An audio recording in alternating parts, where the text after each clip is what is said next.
Assalamualaikum warahmatullahi wabarakatuh. Apa kabar sobat sekalian? Semoga baik-baik saja. Jumpa lagi di channel Rom Nuni. Kali ini kita akan membahas berita hangat dan masih hangat diperbincangkan, yaitu tentang Ahmad Dhani yang mengkritik Prabowo dan menyebut umat Islam kini lebih pilih Anies Baswedan. Nah, kita ketahui ya, Ahmad Dhani ini adalah kader Gerindra. Nah, apakah suara Ahmad Dhani ini mewakili internal partai? Which is kita ketahui Ahmad Dhani dulu pernah menjadi calon DPR ya, dari Dapil Jatim. Kemudian juga pernah menjadi calon wakil Bupati Bekasi. Ya, apakah ini mewakili Gerindra dan lebih rasional memilih kebanyakan saat ini yang banyak dipilih oleh umat, yaitu Anies Baswedan. Langsung kita baca dan kita ulas sesuai yang dilansir oleh suara.com. Ahmad Dhani kritik Prabowo, sebut umat Islam kini lebih pilih Anies Baswedan. Suara.com, Ahmad Dhani baru-baru ini menyampaikan kritiknya untuk Prabowo Subianto ketika berbincang dengan politikus senior Ahmad Faisal di kanal YouTube Akbar Faisal Uncensored.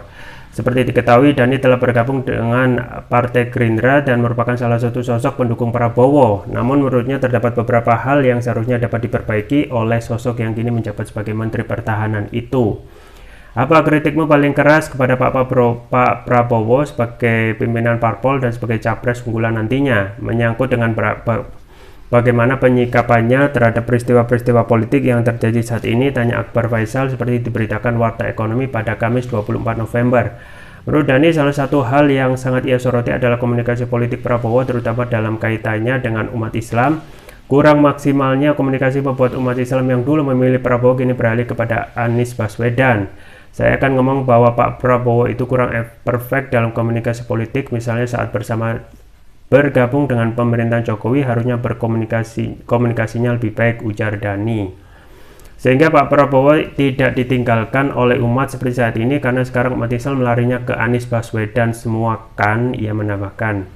Sang musisi juga mengungkapkan bahwa jika dirinya tidak menghabiskan waktu di penjara, ia akan ikut membantu upaya komunikasi Prabowo dalam menjangkau para pendukungnya. Jadi seandainya waktu itu saya nggak di penjara, saya berharap komunikasinya bisa lebih baik, tutur Dhani. Jangan sampai Pak Prabowo ditinggal oleh konstituen, harusnya komunikasinya bisa lebih baik.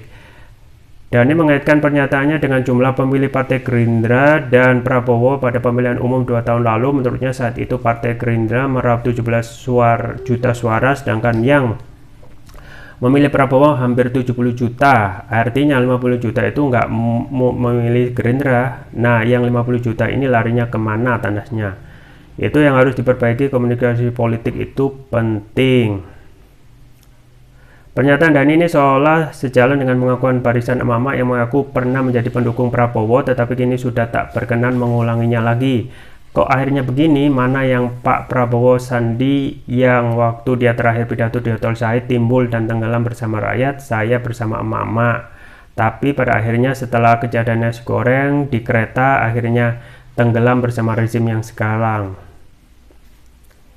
Protes seorang perwakilan mantan simpatisan Prabowo dan Sandiaga Uno yang hadir di podcast Refli Harun.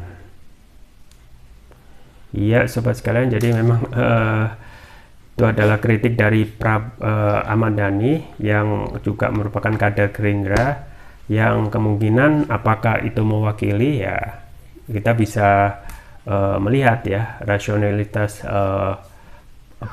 internal, kemungkinan juga yang berbelok arah dukungan kepada Anies saat ini sudah banyak sekali yang memilih hal yang lebih rasional. Nah, kalau contoh misalnya P3 kemarin ya, kader simpatisan dan juga kader senior yaitu Habil Marati itu sudah dalam forum Kapa Memangu juga sudah mendeklarasikan Anies. Tinggal elitnya yang di pusat itu belum ya. Nah, kemungkinan apakah ke depan ya sisa waktu kurang lebih setahun ini kader elit dari P3 itu akan juga mengikuti kader simpatisan dari P3 yang lebih dulu mendeklarasikan Anies. Pun juga PAN itu juga kader dari grassroots itu juga mendeklarasikan Anies ya untuk memilih. Dan kembali lagi ada juga Golkar ya, elitnya itu juga ada dukungan yang cenderung kepada Anies. Artinya untuk koalisi yang ada sekarang yang mempunyai tiket golden ticket yaitu KIP itu makin terpojok. Golkar ada elitnya yang sudah memilih dukungan kepada Anies ya, PAN dan juga P3 grassroots-nya itu deklarasi ke Anies. Artinya pertama terpojok, yang kedua tidak akan membingungkan para elit yang sekarang tentu saja dalam tanda kutip disandra dengan koalisi di koalisi kekuasaan yaitu KIP. Nah, kalau kita kembali ke Prabowo ataupun Gerindra itu sendiri ya, kemungkinan kondisi yang disebut perpecahan dalam internal itu kemungkinan bisa saja terjadi, karena ini seperti efek domino salju yang semakin membesar.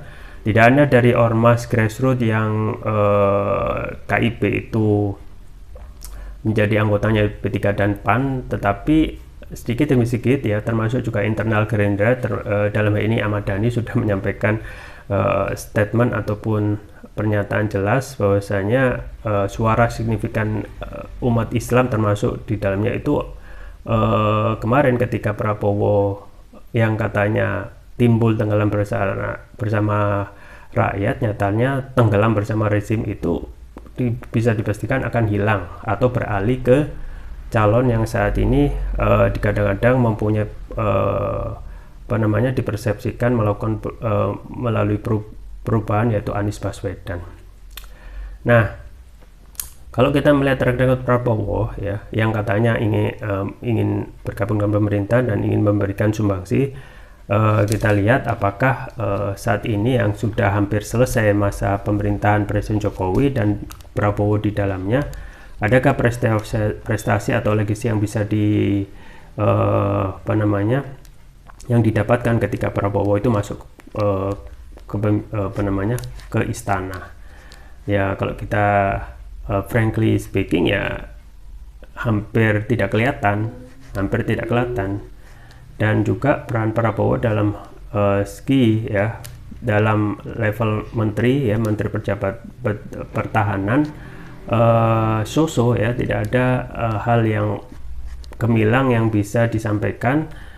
Dan juga yang paling dikritik tidak hanya internal Gerindra termasuk juga umat Islam adalah peran Prabowo ya, yang di dalam kekuasaan untuk melawan kebijakan-kebijakan yang bertentangan dengan kepentingan umat. Misalnya kenaikan BBM, itu tidak ada satu kecap kata yang bisa dibilang Prabowo itu yang kemarin adalah mendukung umat yang mayoritas masa basis Islam. Nah, kemungkinan apa yang disampaikan oleh Ahmad Dhani ini adalah kondisi yang sifatnya real, dan kemungkinan ini bisa menjalar menjadi gejala yang umum ataupun menjaga gejala yang kemungkinan kedepannya akan menjadi lebih besar di internal Gerindra, mengingat saat ini Prabowo dipersepsikan ya satu jalur sebagai arus istana. Jadi kita tidak mendapatkan prestasi ya Prabowo yang bisa dibanggakan. Yang kedua, janji suara Gerindra untuk Pilpres 2024 kemungkinan itu akan berpindah itu sangat besar sekali, mengingat banyak sekali pendukung Prabowo yang dikecewakan. Kemudian kemungkinan berpindah tentu saja yang paling nyata itu adalah lebih memilih kepada Anies.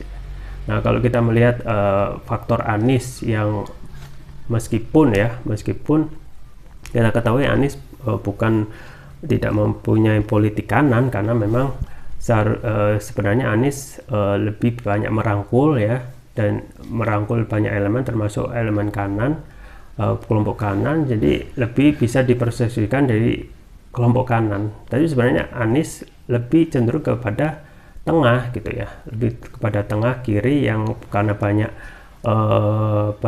bisa merangkul seluruh elemen, baik itu elemen ulama, umat Islam, muda, akhirnya dipersepsikan menjadi yang mempunyai haluan politik tengah kanan. Nah, apakah nanti ya yang jadi pertanyaan ya, apakah nanti ketika Anies itu berkuasa tidak akan melakukan pengkhianatan dalam tanda kutip ya, ataupun menjabat yang tidak mengecewakan rakyat atau mengecewakan umat? Ya, kita tidak tahu. Makanya kenapa saat ini misalnya IBHRS ya, kemudian juga PA212 belum memberikan dukungan tegas kepada calon Anies, meskipun kita ketahui Anies sudah bersafari ya, mendatangi ulama, pondok pesantren, dan sudah dideklarasikan oleh grassroots dari partai politik. Itu tidak bisa memberikan jaminan nantinya ketika Anies itu jadi presiden itu benar-benar membawa aspirasi umat Islam. Masih banyak ya PR yang harus jadikan PR bagi Anies terkait kebijakan yang ada di rezim ini. Misalnya dari aspek hukum ya, yang itu benar-benar terlihat sekali keberpihakan kepada mereka ya, hukum ini hanya tajam ke bawah dan tumpul ke atas. Dan rezim ini ya sering sekali melakukan penahanan ataupun sangat suka sekali mentersangkakan, mengkriminalisasikan orang-orang yang berseberangan, baik itu aktivis maupun ulama. Nah, kemudian juga apakah PR-PR yang lain misalnya dari segi perekonomian itu akan naik lagi setelah Anies jadi ya? Tentu saja kita harus lihat ya, karena yang jadi permasalahan itu tidak hanya dari aspek aktor yaitu presiden, tetapi juga sistem yang menaungi segala aspek kehidupan di negeri ini. Nah, saat ini kita ketahui yang menjadi main behind suka atau tidak suka akar permasalahan di negeri ini tentu saja adalah masalah sistem, dan tidak hanya condong kepada aktor ataupun calon presiden yang saat ini digaung-gaungkan akan memberi ataupun menjadikan perubahan yang signifikan. Karena sistem ini ataupun nanti kalau aktor atau presiden berganti tetapi sistem itu sama, kemungkinan kondisi dari segi seluruh aspek yang ada di negeri ini ya akan hanya ganti pemimpin saja ya. Misalnya untuk dari segi ekonomi, apakah misalnya saat ini ya kita kan sebenarnya adalah negeri kaya ya, negeri kaya dengan sumber daya alam yang luar biasa, dan sumber daya alam luar biasa itu kita seharusnya ya bisa menjadi nomor 1 atau nomor 2 dari segi sumber daya alam. Let's say itu bisa dari emas ya, kemudian batu bara, kemudian gas alam, nikel, hasil laut dan hasil hutan, itu kita juara. Tetapi saat ini yang menjadi permasalahan adalah semua yang memanfaatkan ataupun mengelola itu adalah asing dan asing. Nah, ketika Anies nanti berkuasa, apakah itu bisa dinasionalisasi ya, misalnya seperti atau dikelola oleh pemerintah secara penuh seperti yang pernah dilakukan oleh Evo Morales ya, ataupun Hugo Chavez yang mengambil semua konsesi yang saat ini dikuasai asing kemudian dikelola oleh rakyat, pemerintah, agar semua sumber daya alam itu bisa dinikmati ya, dan juga bisa mendapatkan hasil yang sebesar-besarnya. Nah, coba misalnya dari segi yang hitung-hitungan para ahli ya, 6 komoditi saja yang ada di Indonesia ini kalau dikelola oleh pemerintah itu potensinya luar biasa, yaitu dari minyak bumi, emas, batu bara, nikel, hasil laut, hasil hutan, itu 6 komoditi saja. Itu potensi di Indonesia itu sampai 4.250 triliun. Lebih besar dari APBN sekarang yang 2.750 triliun. Itu hanya dari 6 komoditas saja, belum kalau komoditas yang lain, atau belum kalau komoditas 6 ini dimaksimalkan potensinya, maka itu lebih besar lagi. Nah, itu kan semuanya apakah nanti bisa dikelola negara supaya kita bisa mendapatkan sebesar-besar hasil ya, sehingga kita bisa benar-benar menjadi negara baldatun thayyibatun wa rabbul ghafur. Kita ketahui misalnya contohnya UEI ya, Uni Emirat Arab itu ketika saat ini ketika penduduknya itu lahir hingga mati itu dibiayai oleh negara, baik itu kesehatan, pendidikan dan lain sebagainya. Kalaupun dia bekerja, kalau tidak mampu akan dibiayai negara. Nah, kita sebenarnya bisa seperti itu ya, kita bisa seperti itu karena kita mempunyai sumber daya alam. Nah, masalahnya semuanya penguasaan semuanya itu oleh asing. Nah, dengan adanya perubahan pemimpin ya tanpa sistem ya, apakah kita masih mampu ya bisa mengelola. Padahal pada saat di dalam Undang-Undang 1945 itu pasal 33 bumi, air dan kekayaan alam itu dikelola negara dan diperuntukkan sebesar-besar kemakmuran rakyat. Tetapi itu hanya simbol saja, slogan saja, tetapi pada faktanya semua masih dikelola oleh asing. Jadi itu ya, sobat sekalian, masih banyak PR yang harus digarap ke depannya, dan kita masih belum ada keyakinan ketika ganti pemimpin atau ganti presiden itu semua permasalahan itu selesai. Karena semua undang-undang saat ini adalah undang-undang buatan barat, karena kedaulatan kita, kedaulatan rakyat, yang seharusnya kita itu harus memberikan kedaulatan itu kepada hukum Allah SWT yang tentu saja dalam hal penciptaan hukum itu ya, untuk mengatur manusia harus dibuat dari dasar hukum Allah, yaitu Al-Quran dan Sunnah. Ini yang menjadi pertanyaan yang lebih mendasar agar kita tidak bingung ya, dari dulu hingga sekarang itu Indonesia tidak pernah sejahtera, padahal kita itu negara kaya, ibarat anak ayam mati di lumbung padi.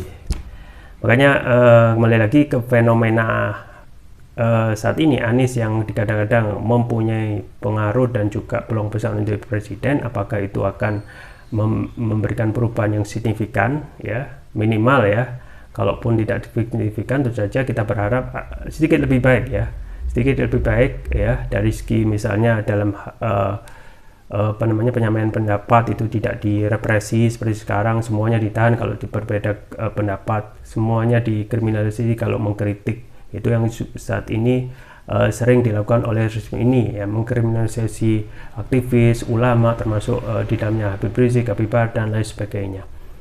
Padahal kalau negara jawara demokrasi yang berbeda pendapat itu biasa, tidak ada tindakan sampai melakukan kriminalisasi sampai juga melakukan penahanan seperti saat ini.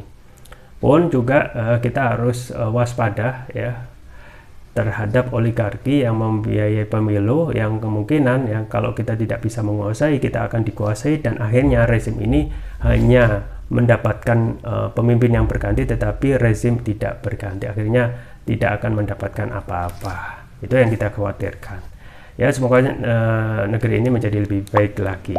Itu saja yang bisa saya sampaikan, semoga bermanfaat. Jangan lupa like, share dan subscribe. Sampai jumpa lagi. Wassalamualaikum warahmatullahi wabarakatuh.